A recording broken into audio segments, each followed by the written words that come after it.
अब हम पढ़े चैप्टर 4 फिजिक्स का, क्लास 9 का चैप्टर 4 फिजिक्स। बोला if he wants to produce a torque of 80 newton metre, बोला 80 न्यूटन मीटर का टॉर्क प्रोड्यूस करना है, ठीक है, 80 न्यूटन मीटर का टॉर्क प्रोड्यूस करना है, ठीक है।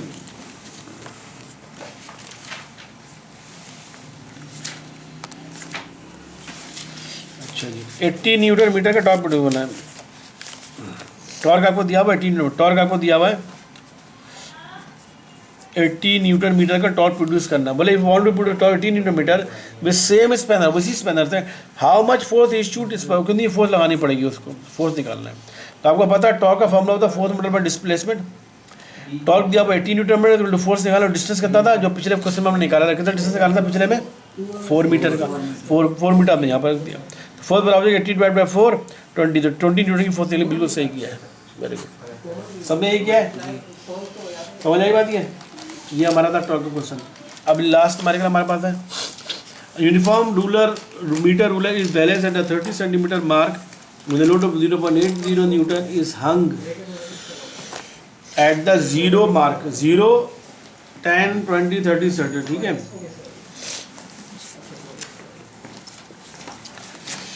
At what point on the ruler is the centre of gravity of the rule, centre of gravity कितना होगा, ठीक है, सेंटर ऑफ ग्रेविटी का मतलब जितना वो बैलेंस होगा, कैलकुलेट बेटा तो रूल 9 में करते हैं पार्ट। अब हम कर रहे हैं क्वेश्चन नंबर 9 का बी पार्ट।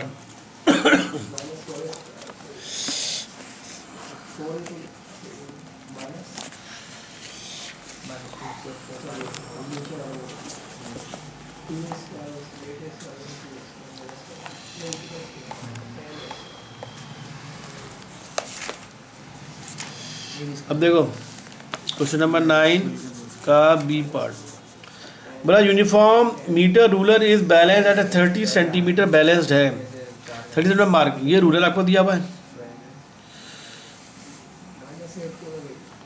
30 सेंटीमीटर, ये इसका 0 सेंटीमीटर होगा, ये 1 सेंटीमीटर टू हम 5 लेते हैं, 5 सेंटीमीटर, फिर 10 सेंटीमीटर, फिर 15 सेंटीमीटर, फिर 20 सेंटीमीटर, 25 सेंटीमीटर और 30 सेंटीमीटर, ठीक है। ये रूलर का सीधा सेंटीमीटर होता है ना, 0 सेंटीमीटर फिर 0 से 1 2 5 सेंटीमीटर 10 सेंटीमीटर, इसको रूलर में इसी तरह होता है। अब बोला है रूलर जो है वो 30 सेंटीमीटर का जो है यूनिफॉर्म मीटर रूलर इस बैलेंस 30 सेंटीमीटर बैलेंस, यहाँ पर बैलेंस है, ठीक है, यहाँ पर वो बैलेंस को और बड़ा कर रहे हैं ताकि देखने में लगे, अब वो बैलेंस है 30 सेंटीमीटर पर, यहाँ पर वो बैलेंस है, ठीक है।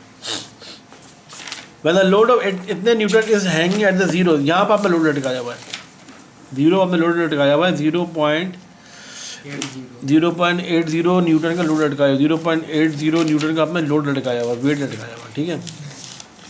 At what point of the ruler, इस रूलर पे किस पॉइंट पर सेंटर ऑफ ग्रेविटी होगा,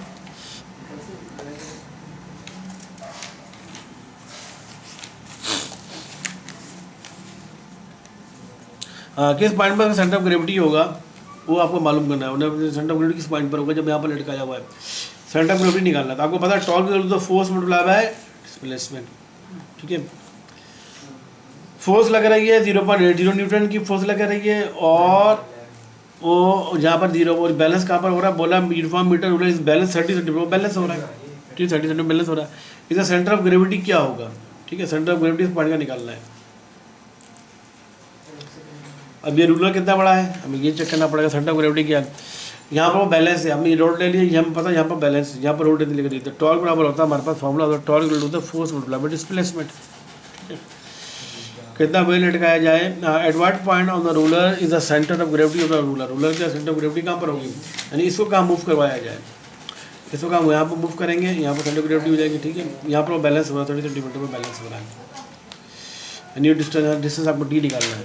eight what point the ruler is the centre of gravity, the ruler centre of gravity वो बैलेंस कहाँ पर हो रहा है, यहाँ पर बैलेंस हो रहा है 30 सेंटीमीटर मार्क, 30 सेंटीमीटर मार्क पर अब uniform ruler is balance, 30 centimetre mark 30 centimetre balance हो रहा है, 30 सेंटीमीटर बैलेंस हो रहा है। लोड इतने लटकाया हुआ है, ठीक है, इधर हम 0 मार्क पर लोड लटका हुआ है, यहाँ पर बैलेंस हो रहा है। At what point on the ruler is the centre of gravity, ruler की सेंटर ऑफ ग्रेविटी कहाँ पर होगी, जब 30 पर बैलेंस होता है तो रूलर जो निकालने की जरूरत होती नहीं है, बल्कि तो खुद ही निकल लिए तो सीन 30 डिग्री 30 पर ही आएगा, 30 पर बैलेंस होगा।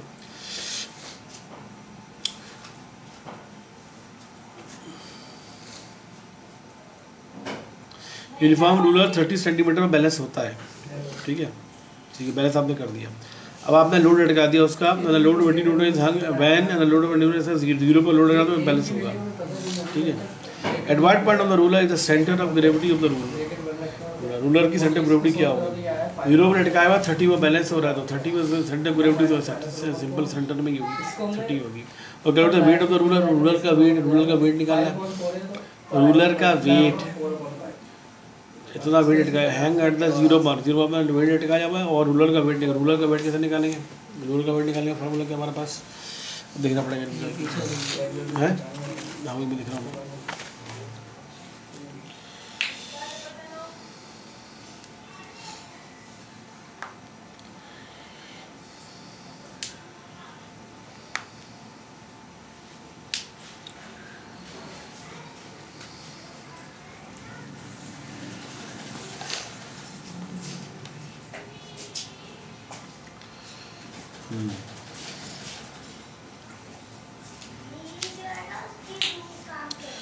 Uniform load of length 2 metre place 2 metre place 2 metre. Uniform rod of length 2 metre is place on the wedge, 2 metre की length on a wedge at 0.5 metre from it 0.158 from it 18 0.5 to 18 से for the 1 meter is the bed is at one of its ends near the wedge of find the weight of the rod and the weight of the rod. Therefore, weight of the rod is 150 Newton. Weight of the rod. So by summation of x summation of y. 0 into balance.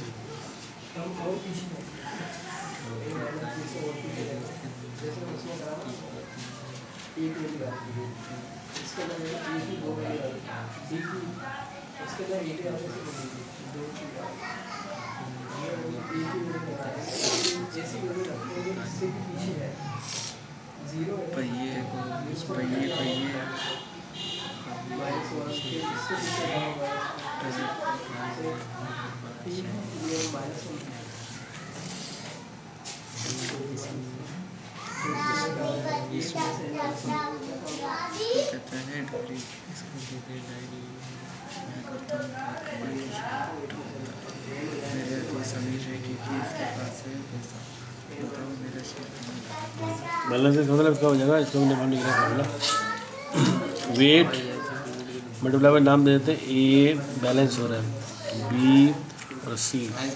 Wait multiply by A B torque force मतलब displacement plus यहाँ पर you move कर रहा है हमने, ठीक है, हमने 0 ले लिया, उधर चलने भरती है। एंटी क्लॉकवाइज पॉजिटिव रहता है, क्लॉकवाइज नेगेटिव रहता है। माइनस डब्ल्यू इसका वेट इतना है, minus W multiply by B C, ठीक है, 0 वेट कितना का है 0.80 newton plus E B distance कितना 30 सेंटीमीटर लेंगे, 30 minus W weight multiply by B C, तो 30 सेंटीमीटर है, 30 में बैलेंस 30 में बैलेंस हो रहा है, सेंटर ऑफ द ग्रेविटी वही होगी, सेंटर ऑफ ग्रेविटी 30 60, ठीक है। अगर इसको यहाँ लटकाएंगे तो ये बड़ा होना चाहिए, कितना बड़ा होना चाहिए, कितना लेंथ होनी चाहिए, किसकी कितनी लेंथ होनी चाहिए, लेंथ लटक जाए हमारा। बैलेंस में तो उसमें तो नहीं होगा, बैलेंस होगा एक साइड पर मतलब बैलेंस दिया हुआ, बैलेंस होगा नहीं, ये लेंथ कितनी होनी चाहिए कि बैलेंस हो जाए, तो हमारा वेट मल्टीप्लाई बाय यहाँ पर वेट कितनी होनी चाहिए, इसकी लेंथ कितनी होनी चाहिए, तो उसकी लेंथ वेट के बराबर होनी चाहिए, वेट उसकी लेंथ कितनी होगी। अगर एक साइड पर हमने वेट लटकाया हुआ, दूसरे में कितना वेट लटकाया जाए कि बैलेंस हो जाए। यहाँ का टॉर्क आ रहा है कितना, टॉर्क कितना आ रहा है, यहाँ पर टॉर्क आ रहा है 0.80 मल्टीप्लाई बाय लेंथ कितनी आ रही है 30, ठीक है, फोर्स मल्टीप्लाई डिस्प्लेसमेंट है 0.80 30 से मल्टीप्लाई करा हुआ ना दिल्ली कैलेंडर में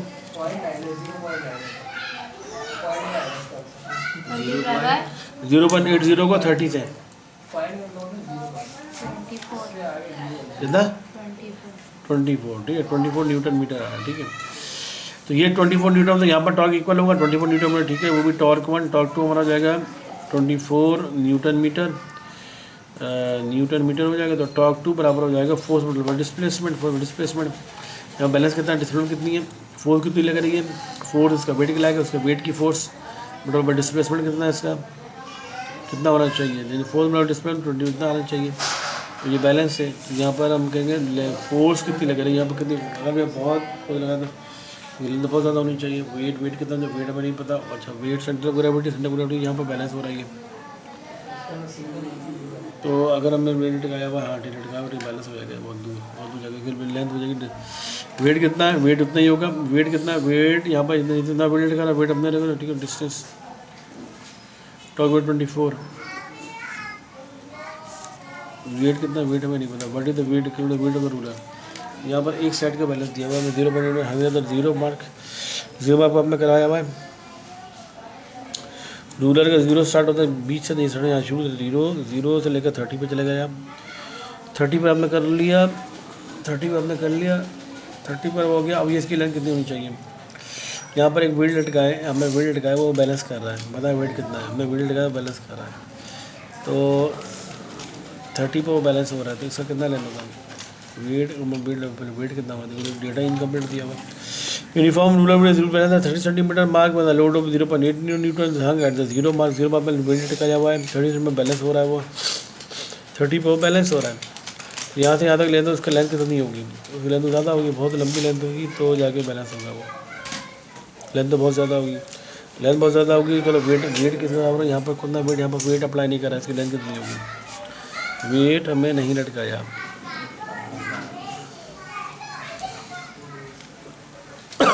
वेट ऑफ द रूलर, ये डेटा इनकम्प्लीट लग रहा है मुझे, इनकम्प्लीट डेटा दिया हुआ है। Find out the weight of the rod and the reaction of the wait.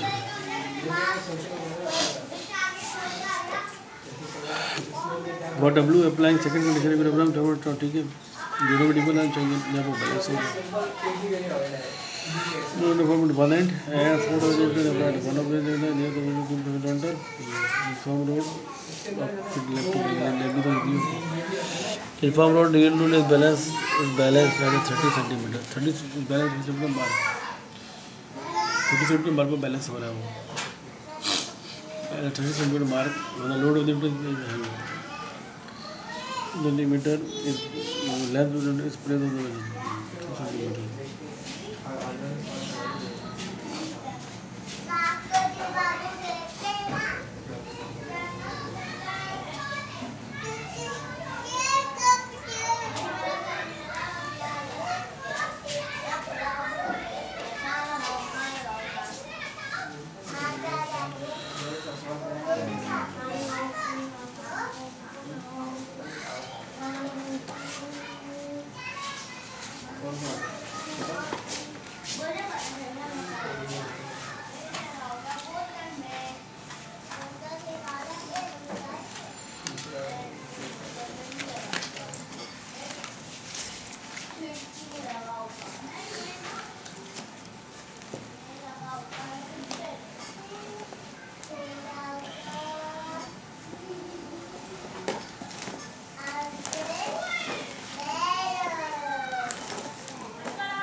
हाँ ठीक है, सही है। ये देखें,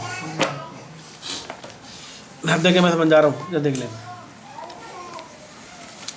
ये बोल रहा है, ये आपको एक रॉड दिया हुआ है, ठीक है, एक यूनिफॉर्म रॉड है जो उस पर मार्किंग की गई, जीरो, भाई कोई भी स्केल ले तो मार्किंग होती है ना, 0 सेंटीमीटर, फिर 1 सेंटीमीटर, 2 सेंटीमीटर, 3 सेंटीमीटर, 44 से चलते जाता है, 5 सेंटीमीटर, 10 सेंटीमीटर, 15 सेंटीमीटर का स्केल होता है आपको पास। ये हमारे पास एक स्केल है, 0 सेंटीमीटर, 5 सेंटीमीटर, 10 सेंटीमीटर, 15 सेंटीमीटर से करके पूरा हमने स्केल कर दिया है 30 सेंटीमीटर, ठीक है। यहाँ पर अच्छा क्या बोल रहा है, यूनिफॉर्म रूलर है जो कि बैलेंस हो रहा है एट द 30 सेंटीमीटर, वो बैलेंस हो रहा है। तो 30 सेंटीमीटर हमने पाइवट बना दिया इसका, यहाँ पर वो बैलेंस हो गया, इसका मतलब ये बैलेंस हुआ है, ठीक है। when the load of 800 Newton hung at the zero mark, zero पर हमने एक वेट लटकाया, 0.80 का हमने लोड लटका दिया। ये रॉड के जीरो मार्क पर, जीरो मार्क ये है ना, ये 5 सेंटीमीटर मार्क, 10 सेंटीमीटर मार्क के जीरो मार्क पर हमने लोड लटकाया, 0.80 न्यूटन का लोड लटकाया हुआ है, और 30 सेंटीमीटर पर वो रॉड जाके बैलेंस हुआ है, ठीक है। यानी ये रॉड हिल नहीं रहा, मूव नहीं कर रहा, बिल्कुल बैलेंस हुआ है। बोले eight what point on the ruler is the centre of the gravity of the ruler, इस रूलर के सेंटर ऑफ ग्रेविटी क्या होगी, इस रूलर की सेंटर ऑफ ग्रेविटी 30 सेंटीमीटर ही होगी। जब भी कोई बॉडी बैलेंस होती है, कब बैलेंस होती है, जब उसके सेंटर ऑफ ग्रेविटी के नीचे उसको पाइवट रखा होता है। जब सेंटर ऑफ ग्रेविटी के नीचे पाइवट रखोगे तभी ये चीज़ बैलेंस होगी, अदरवाइज बैलेंस नहीं होगी। जैसे मिसाल के पास जो पेंसिल है, इसको मैं बैलेंस करना चाहूँ तो सेंटर में कहीं पर बैलेंस होगी ना, जो करूँगा तो तकरीबन अंदाजन बैलेंस होगी, अंदाजन मैं एक बात बता रहा हूँ। किसी भी चीज़ को मैंने बताया था, कोई भी ज्योमेट्रिकल शेप के सेंटर ऑफ ग्रेविटी का उसके सेंटर में होता है, ये बताया था, कोई भी ज्योमेट्रिकल बॉडी का सेंटर ऑफ ग्रेविटी उसके सेंटर में होता है। अब मैं इस स्केल को अगर मैं बैलेंस करना चाहूँ तो क्या मैं यूँ करके बैलेंस कर सकता हूँ, यहाँ पर रख के, यहाँ पर मैं बीच में रखूँगा ना, तो हम ये एक ज्योमेट्रिकल शेप है, ये बैलेंस होगी, ठीक है। ज्योमेट्रिकल शेप है ना, कौन सी शेप है ज्योमेट्रिकल, ये एक या आपका भाई रेक्टेंगल है। अगर मैं इसको जैसे कट कर दूँ, एक सब सीधा बना दूँ, एक अंदाजा रेक्टेंगल शेप है ना कि, तो रेक्टेंगल शेप क्या ज्योमेट्रिकल शेप है। कोई भी ज्योमेट्रिकल बॉडी का सेंटर ऑफ ग्रेविटी हमेशा उसके सेंटर में होता है। अगर मैं बोलूँ भाई कोई बंदा यहाँ से बैलेंस करके दिखाता, होगा बैलेंस? कभी नहीं भाई, यहाँ से बैलेंस कभी नहीं होगा। यहाँ बिल्कुल जब तक सेंटर में नहीं आ गया तो बैलेंस कभी नहीं होगा। ये तो किसी भी ज्योमेट्रिकल बॉडी का सेंटर ऑफ ग्रेविटी उसका सेंटर में होता है, ठीक। अब ये बोले एक रूलर है, ये भी आपका रूलर है, ठीक है, ये रूलर इन स्केल। बोले एक रूलर है जिसके जीरो पर, ये एक रूलर है, उसके जीरो पर आपने यहाँ पर आपने लोड लटकाया हुआ है, 0.80 का लोड लटकाया हुआ है, और यहाँ से जब 30 सेंटीमीटर के फासले पर जाते हो तो यहाँ पर जब कुछ पाइवट रखते हो तो वो बैलेंस हो जाता है वो, तो इसका मतलब उसका सेंटर ऑफ ग्रेविटी यहाँ पर है। क्वेश्चन है मतलब eight what point the ruler is the centre of the gravity, उस रूलर की सेंटर ऑफ ग्रेविटी 30 सेंटीमीटर, यानी उसका सेंटर ऑफ ग्रेविटी निकल कर आ जाएगा कहाँ पर, उधर सेंटर ऑफ ग्रेविटी निकल कर आ जाएगा इसके 30 सेंटीमीटर के ऊपर। अब लिख दोगे centre of gravity, centre of gravity of this ruler equal to 30 centimetre. 30 centimetre के ऊपर ही इसकी सेंटर ऑफ ग्रेविटी होगी, तभी तो ये बैलेंस हो रहा है। क्योंकि मैंने क्या बताया, किसी भी बॉडी को बैलेंस करने के लिए उसके सेंटर पर रखना पड़ता है, किसी भी ज्योमेट्रिकल शेप को। ये जैसे बोला uniform ruler metre ruler, uniform metre ruler का मतलब क्या है, ज्योमेट्रिकल शेप है। ज्योमेट्रिकल शेप के सेंटर ऑफ ग्रेविटी के सेंटर में होती है, तो सेंटर में आप रखोगे तो सेंटर में 30 सेंटीमीटर पर बैलेंस हो रहा है। अगर यहाँ पर रखते पाइवट को तो बैलेंस कभी नहीं होता, यहाँ पर रखते वो 30 सेंटीमीटर बैलेंस हो रहा है, 30 सेंटीमीटर का सेंटर ऑफ ग्रेविटी है। ये हो गया पहले का आंसर। किस पॉइंट पर उस रूलर का सेंटर ऑफ ग्रेविटी होगी, उसका सेंटर 30 सेंटीमीटर के ऊपर उस रूलर की gravity centre of gravity centre पर 30 सेंटीमीटर के पॉइंट पर ही होगी। दूसरा calculate the weight of the ruler. अब रूलर का वेट कितना होगा जब ये रूलर बैलेंस हुआ है, ठीक है। अब हमें पता है दो किस्म के टॉर्क होते हैं, क्लॉकवाइज टॉर्क और एंटी क्लॉकवाइज टॉर्क। जब यहाँ पर आपने वेट लटकाया हुआ है तो यहाँ पर जब वेट लटकाया हुआ है तो इसको वेट लटकाने की वजह से यहाँ पर वेट लटकाया तो इसको जो मूव करना चाहिए, ये तो इस तरह मूव करेगा तो क्या एंटी क्लॉकवाइज टॉर्क प्रोड्यूस होगा। एंटी क्लॉकवाइज टॉर्क क्या होता है, टॉर्क फॉर्मूला होता है फोर्स मतलब डिस्प्लेसमेंट, ठीक है। टॉर्क में फोर्स कितनी लग रही है, 0.80 की फोर्स लग रही है। डिस्प्लेसमेंट कितना यहाँ से 30 सेंटीमीटर की फोर्स लग रही है। तो हमें टॉर्क निकल कर आ गया 0.80 को 30 से मल्टीप्लाई करा दो, हमारा आ गया 24। टॉर्क प्रोड्यूस हो गया 24। यानी इस फोर्स की वजह से जो टॉर्क प्रोड्यूस हो रहा है वो 24 न्यूटन मीटर का टॉर्क प्रोड्यूस हो रहा है। अच्छा, दूसरा इसने बोला ये बैलेंस है, इसका मतलब क्या हुआ, यानी इस फोर्स की वजह से जो टॉर्क प्रोड्यूस हो रहा है एंटी क्लॉकवाइज टॉर्क हो रहा है। और हमें पता है कि एंटी क्लॉकवाइज टॉर्क और क्लॉकवाइज टॉर्क आपस में बराबर होने चाहिए, तब वो बॉडी बैलेंस होती है, तब वो इक्विलिब्रियम होता है। इसका मतलब यहाँ पर जो फोर्स लग रही है, यहाँ पर सिर्फ कोई भी फोर्स नहीं लग रही है, यहाँ पर सिर्फ रॉड की अपना वेट की फोर्स लग रही है। इस रॉड के अपने वेट की फोर्स लग रही है। वो फोर्स जो है वो भी जाहिर बात है वो फोर्स उस फोर्स की वजह से जो टॉर्क प्रोड्यूस होगा, अगर मैं यहाँ से बोलूँ उसको, वो अगर यू मूव करना चाहे तो वो एंटी क्लॉकवाइज टॉर्क प्रोड्यूस होगा। क्लॉकवाइज टॉर्क प्रोड्यूस होगा तो वो टॉर्क, चूँकि ये आपका रूलर बैलेंस है, तो इसका मतलब जब anti clockwise torque 24 newton metre का प्रोड्यूस हो रहा है तो क्लॉकवाइज टॉर्क भी 24 न्यूटन मीटर का ही होगा, तभी तो ये बैलेंस है। कोई भी रॉड या किसी बॉडी का बैलेंस होने के लिए ज़रूरी है कि उसका क्लॉकवाइज टॉर्क और एंटी क्लॉकवाइज टॉर्क बराबर होना चाहिए। ठीक है, ठीक है, बराबर आना चाहिए। तो अब जो है, जो क्या क्लॉकवाइज टॉर्क जब 24 न्यूटन मीटर प्रोड्यूस हो रहा है तो एंटी क्लॉकवाइज टॉर्क भी 24 न्यूटन मीटर प्रोड्यूस होगा। 24 न्यूटन मीटर पर जब प्रोड्यूस होगा तो अब आपको निकालना है इस रॉड का वेट। तो आप निकाल लो टॉर्क बराबर टॉर्क 2 बराबर होगा वेट, यहाँ पर कोई फोर्स तो नहीं लग रही, फोर्स नहीं लगी तो क्या मतलब इस रॉड का अपना वेट टकरा होगा, उसका वेट मल्टीप्लाई बाय डिस्टेंस। तो टॉर्क आपको पता है 24 न्यूटन मीटर ही प्रोड्यूस हो रहा है। डिस्टेंस आपको पता है, अगर ये 30 है तो यहाँ पे लाजमी तो 30 होगा, 30 वो बैलेंस हो रहा है, डिस्टेंस 30 रखोगे तो वेट कितना निकला, वेट इसके बराबर 0.80 न्यूटन के बराबर ही निकल के आएगा। तो 0.80 न्यूटन इस रॉड का वेट भी होगा और इस रॉड का सेंटर ऑफ ग्रेविटी 30 सेंटीमीटर के ऊपर होगा। ये इसका आंसर है। समझ आई? थोड़ा सा टफ है, थोड़ा सा, क्योंकि ये आपका 9th में दे दिया है, बहुत थोड़ा सा टफ है, लेकिन ये कि गौर करोगे, थोड़ा ध्यान दोगे तो समझ में आ जाएगी चीज़ें। समझ में आई है? प्रॉपर समझ में नहीं आया होगा इसको तो मैं दोबारा समझाना पड़ेगा। तो मतलब तुम लोगों ने वो न्यूमेरिकल कर रहे हो ना, थोड़ा थोड़ा तुम्हें इसमें सोचना पड़ेगा, दिमाग भी लगाना पड़ेगा। भाई देखो मैंने क्या बोला, दोबारा समझा रहा हूँ और शॉर्ट फॉर्म में बता रहा हूँ। देखो जब भी कोई बॉडी, ये एक स्केल है, एक रॉड है, कोई भी चीज़ है जो प्लेन स्केल है, इसने क्या है रॉड दी, उसे बोला एक स्केल ले, आप बोला वो स्केल बैलेंस है। कब बैलेंस है? जब उसको आप 0 से 30 सेंटीमीटर के फासले पे नीचे कोई रखते हैं ना, तब वो बैलेंस हो जाता है। हालांकि यहाँ पर कोई एक वेट लटक रहा है फिर भी ये बैलेंस है, यहाँ पर वेट लटक रहा है वो फिर भी वो बैलेंस है। तो अब अगर वो यहाँ पर आपने वेट लटका दिया, यहाँ पर आपने इसको यहाँ से 0 से लेकर 30 सेंटीमीटर फासले पर आपने इसको बैलेंस किया हुआ है और ये बैलेंस हुआ है। इसका मतलब बाकी ये चीज़ यहाँ पर तो कोई वेट लटक नहीं रहा, फिर बैलेंस हुआ किससे? इसका मतलब इस रॉड का अपना वेट इतना ज़्यादा है कि उसने इस चीज़ को उठा लिया इसके सेंटर ऑफ ग्रेविटी रखने के बावजूद। देखो अगर मैं फर्स्ट को मैंने क्या बोला, मैंने स्केल को बैलेंस करूँगा, ठीक है, मैंने स्केल को बैलेंस किया सेंटर ऑफ ग्रेविटी से, मैंने इसके सेंटर में, ये एक ज्योमेट्रिकल शेप है, ज्योमेट्रिकल शेप का सेंटर ऑफ ग्रेविटी सेंटर में आ गया, सेंटर में, ठीक है। अब अगर मैं यहाँ पर रखूँ और ये हाथ हटा के यहाँ पर वो बैलेंस होगा, ये हाथ हटा के यहाँ पर वो बैलेंस होगा, कभी नहीं बैलेंस होगा। ये एक ज्योमेट्रिकल शेप है, ज्योमेट्रिकल शेप जितनी भी ज्योमेट्रिकल शेप होती है उनका सेंटर ग्रेविटी सेंटर बताइए, तकरीबन सेंटर में आ रहा है मेरे 6-7 पर आ रहा है। ये कितने 12 है ना, 12 तक आता है। ये थोड़ा सा और कर लो, पूरा मेजर कर दो, ये 13 हो जाएगा। 13 और 6-7 के बिल्कुल बीच में मेरी उंगली आ रही है, देख रहे हो तुम? समझ आ रही बात? ये बिल्कुल सेंटर में, ये 12 सेंटीमीटर तो इतना मेजर किया भाई, इतना तो गैप छोड़ दिया ना, इसको भी तो मेजर करो तो ये भी 13 सेंटीमीटर हो जाएगा। 13 का आधा क्या होता है 6.5 पे मेरी उंगली खड़ी है, ये 6 और 6.5 पे मेरा बैलेंस हो रहा है बिल्कुल, ठीक है। अब मैं अगर फर्स्ट करो यहाँ पर कोई वेट लटकाऊँ फिर भी ये बैलेंस ही रहे, यानी बैलेंस रहे, तो इसका मतलब क्या हुआ, इसका सेंटर ऑफ ग्रेविटी यहीं पर मौजूद है, तभी तो बैलेंस हो रहा है। अगर ये वेट लटका दूँ और ये डिस्टर्ब हो जाए तो मेरा सेंटर ऑफ ग्रेविटी मुझे फिर मूव करनी पड़ेगी, ठीक है। अब फर्स्ट करो मैं यहाँ पर वेट कौन सा लटका रहा हूँ, मैं इसके ऊपर कोई चींटी ला के रख दी, मरी हुई चींटी ला के रख दी, मरी हुई चींटी ला के रख दी, तो चींटी का अपना वेट होगा नहीं चाहिए, तो क्या ये बैलेंस डिस्टर्ब होगा इसका?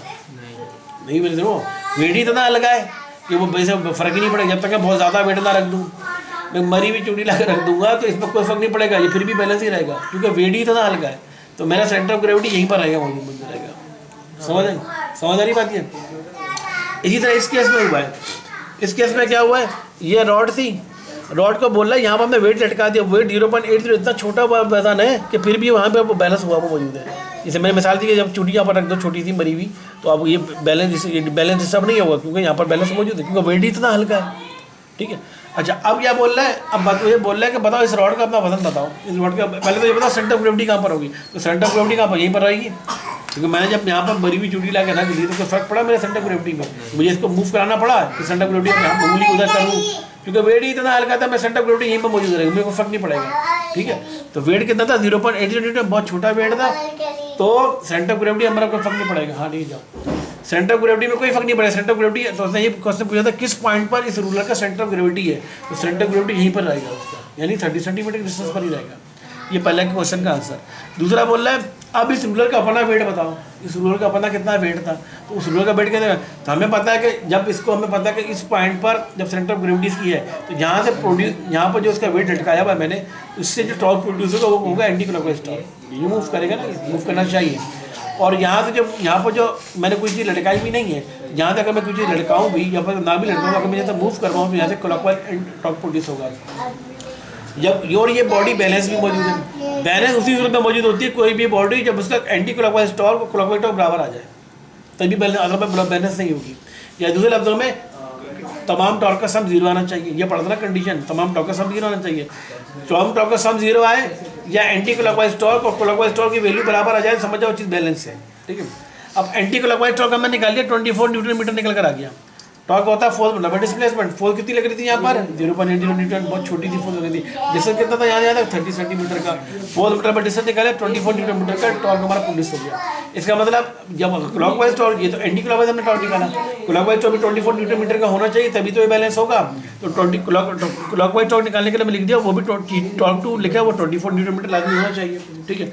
24 न्यूटन मीटर है। अब डिस्टेंस क्या है, ये यहाँ पर सेंटर ऑफ ग्रेविटी पर रखा हुआ, तो यहाँ से 30 सेंटीमीटर, तो यहाँ से 30 सेंटीमीटर ही होगा, तभी तो। अगर मैं यहाँ पर डिस्टेंस चेंज कर दूँ तो कभी बैलेंस नहीं होगा ना, यहाँ से यहाँ तक 30 सेंटीमीटर बैलेंस हो रहा है, तो यहाँ पर 30 सेंटीमीटर ही होगा। क्योंकि देखो इन दोनों को मैंने कितना लिया था 30 सेंटीमीटर, 30 का बिल्कुल 6.7 में जाकर बैलेंस हो गया, ऐसा फॉर्म मिलेगा। जहाँ से भी थोड़ा सा इधर करूँगा बैलेंस नहीं होगा, क्यों, ये 12 नहीं है, ये 13 है पूरा, तो 6 पर रख दिया, बैलेंस हो नहीं रहा। जैसे मैं 6 और 7 के बीच में रहूँगा बिल्कुल किसी, क्योंकि ये ज्योमेट्रिकल शेप है, ज्योमेट्रिकल शेप की सेंटर ग्रेविटी बिल्कुल सेंटर में हो, बिल्कुल सेंटर में जाओगे तो बिल्कुल आसानी से बैलेंस।